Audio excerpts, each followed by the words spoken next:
Zdravo svima i dobrodošli natrag u još jednu školsku godinu. Nalazimo se trenutno u 2. razredu srednje škole, te naše književno putovanje, književnu pustolovinu započinjemo s predrenesansom. To jest sa humanizmom i predrenesansom, ali riječi humanizam dotaknut ćemo se i nešto kasnije. Prije nego što se počnemo baviti samim ovim razdobljima, napravit ćemo kratki pregled, to jest uvod u razdoblja kojima ćemo se općenito baviti ove godine. To su razdoblja koja ćemo pokriti u našoj analizi, počevši sa predrenesansom, humanizmom i onda renesansom, te završivši sa romantizmom. Kao što možete vidjeti, za svako od ovih književnih razdoblja navela sam nekoliko pisaca. Neću ih sada stavljati u kontekst, niti ću vam puno govoriti o njima, jer bih htjela da steknete svoj dojam o tim piscima. Ono što mislim pri tome je za one koji vole čitati ili za one koje ovakve stvari zanimaju, a i one otvorenog uma koji inače možda ne bi se usudili čitati nešto iz recimo baroka ili klasicizma. Predlažem vam da googlate neke od ovih pisaca, pogledate koja su njihova temeljna djela ili čak sinopsise tih djela, možete pogledati o čemu se radi, tko su glavni likovi i naći neku radnju ili nekakav opis koji vas najviše zanima i dati možda šansu određenom romanu ili određenoj skupini pjesama, ovisi da li više volite poeziju ili prozu. To je nekako zdrav način da se stvori jedan čitalački odnos prema ovim piscima prije nego što vam ja dođem i objasnim koje su njihove poetike, stavim ih u kontekst, objasnim ih u kontekstu njihovog književno-povijesnog razdoblja. To nije obavezno, ali evo, za slučaj da vas zanima, sada imate priliku napraviti svojevrsno istraživanje u to što bi vam se inače moglo svidjeti. A sada par kratkih riječi o ovim razdobljima.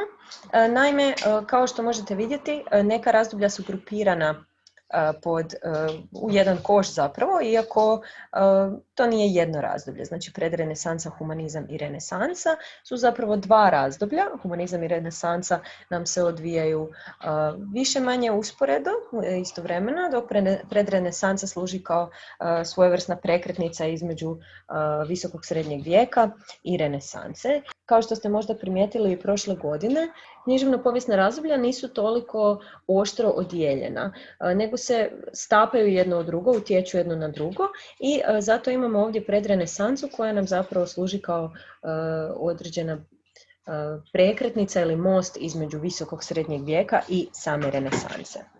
Potom nam dolaze humanizam i renesansa. To su nam razdoblja koja teku usporedno i dijele mnogo sličnosti, no imaju jednu vrlo važnu razliku, a to je razlika u jeziku, to jest u tome kojim se jezikom koriste. Dok humanisti svoja djela pišu na latinskom jeziku, renesansni pisci svoja djela pišu mladim narodnim jezicima koji su tek ulazili u književnost. Latinski jezik je u to doba bio sličan, imao je sličnu ulogu koju danas ima engleski. Drugim riječima, to je bio jezik koji je većina Europe tada pričala, jezik komunikacije između zemalja.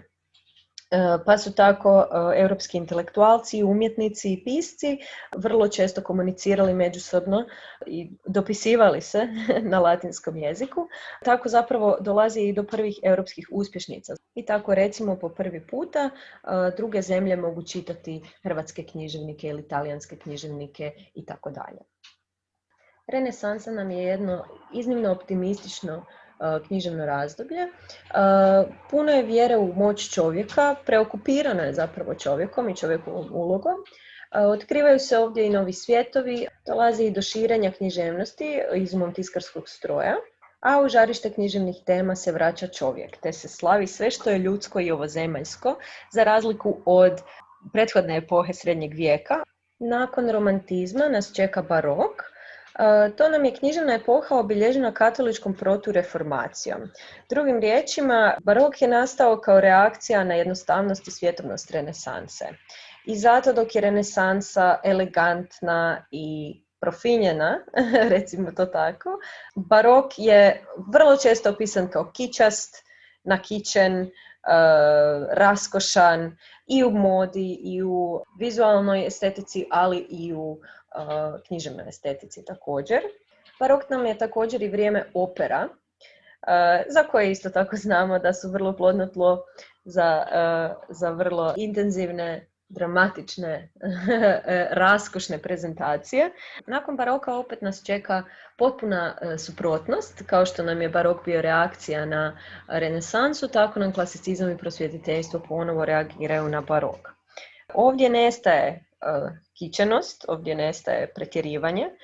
Modni ukus se ponovo okreće jednostavnosti i ponovo se okrećemo antici, kao što nam se humanizam i renesansa okreću antici, ali o tome ćemo malo kasnije, to nam je bitno za današnji razgovor.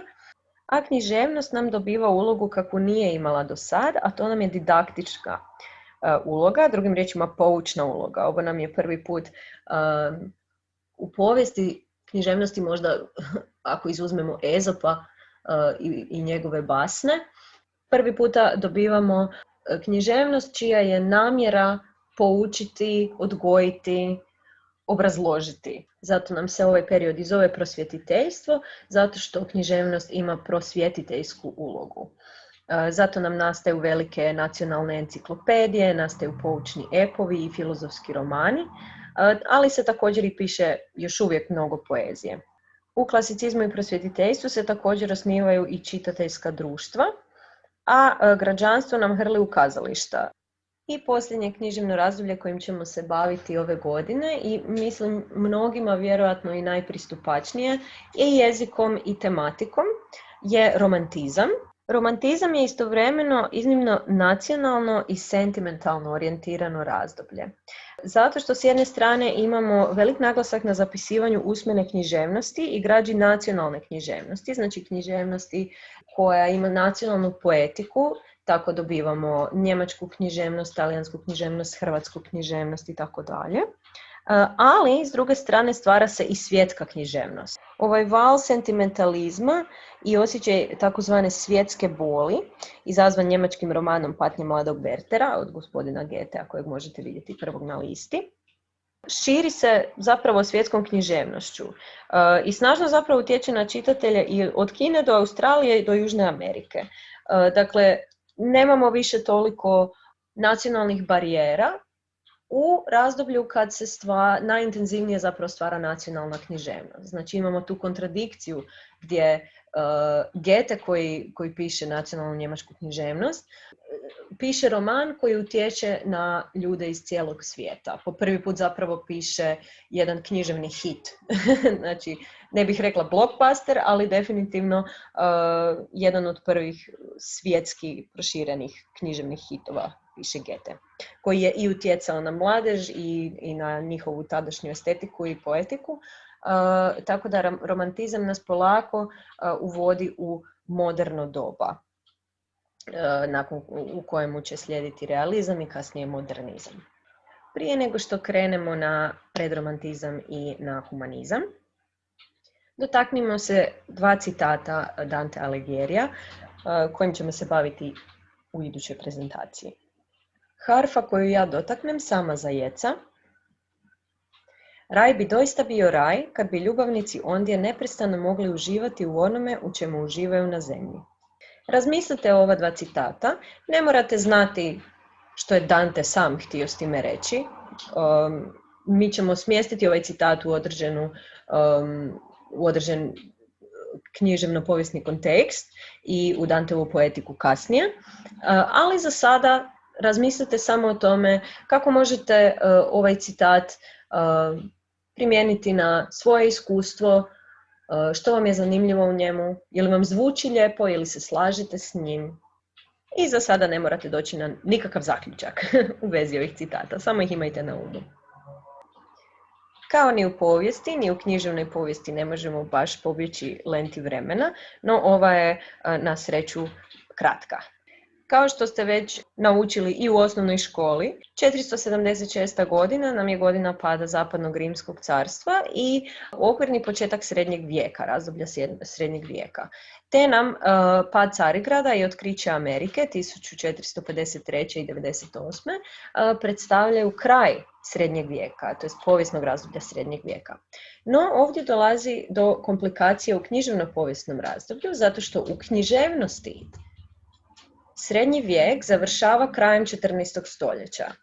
Dakle, mnogo prije pravog završetka srednjeg vijeka nam srednji vijek završava u književnosti. I razlog tome je upravo onaj koji smo naveli prije, a to je da umjetnost i književnost ne funkcioniraju kao vojska. Ne može im se narediti da se jednostavno zaustave ili da počnu u određenom periodu i nemaju jasan rok trajanja, nego se stapaju jedna s drugom. I zato nam upravo dolazi do humanizma puno ranije nego što zapravo srednji vijek završava u svijetu. Kasnije ove distinkcije postanu malo jasnije zato što nam, na primjer, u 19. stoljeću dolazi do velikog broja različitih književnih smjerova koji su ukršteni, koji se događaju istovremeno, a tek u modernizmu nam dolazi i u umjetnosti i u književnosti do grananja različitih podvrsta i različitih smjerova u književnosti, tako da tada više povijesna distinkcija se ne miješa toliko sa književno-povijesnom, ali u trenutku u kojem govorimo sada, znači u našem srednjem vijeku i kasnije renesansi, dolazi do sličnih pojmova, ali pojmova koji govore zapravo o različitim razdobljima. Tako da kad govorimo o humanizmu, on nam počinje krajem 14. stoljeća kada nam završava srednji vijek i to ne korespondira sa pravim završetkom srednjeg vijeka u povijesti. Kao što možemo vidjeti, humanizam nam traje 250 godina, od 1350. do 1600. godine. Naravno, ovo je okvirno trajanje, nije 1600. godine netko jednostavno zabranio humanizam, nego postepeno viđamo promjenu u književno-stilskoj poetici.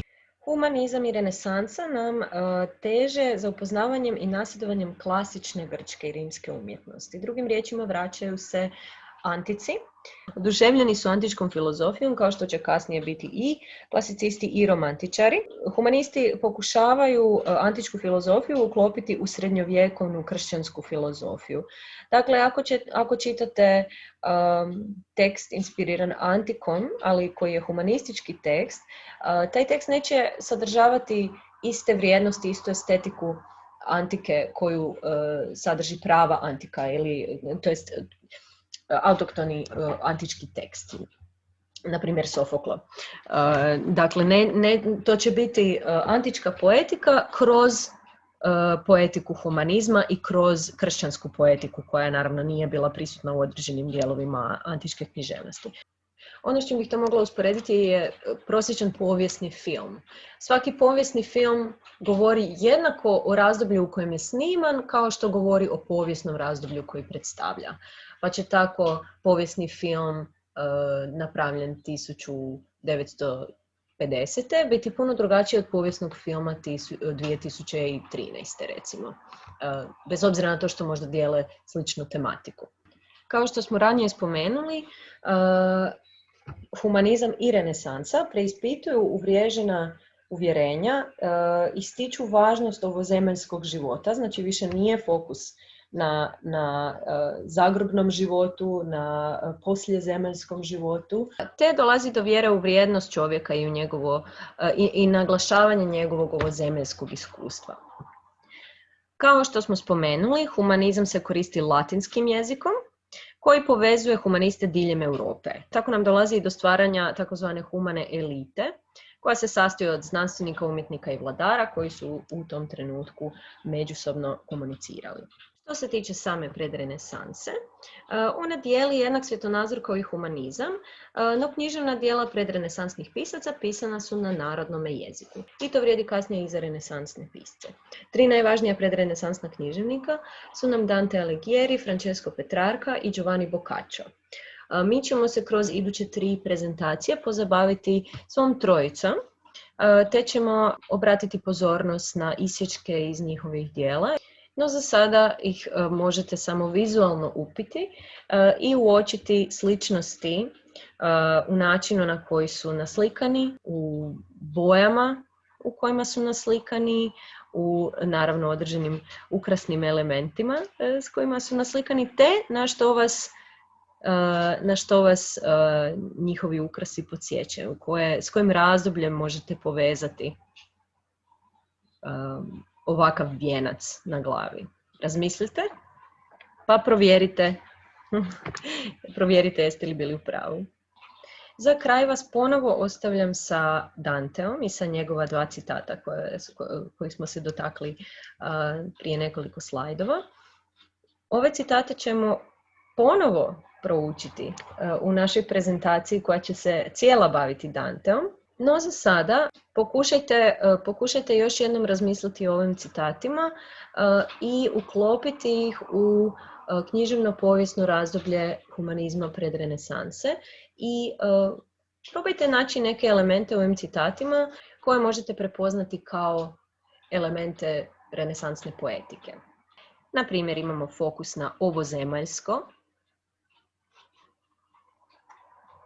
ali imamo i tragove kršćanske poetike. Imamo i spomen ljubavnika, ali o tome ćemo govoriti više kad ćemo se zapravo dotaknuti Petrarke.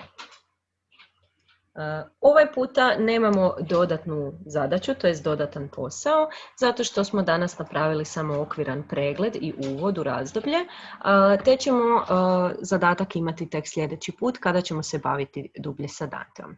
Za sada vas ostavljam sa citatom i književnim preporukama i želim vam ugodno i nadam se zanimljivo čitanje.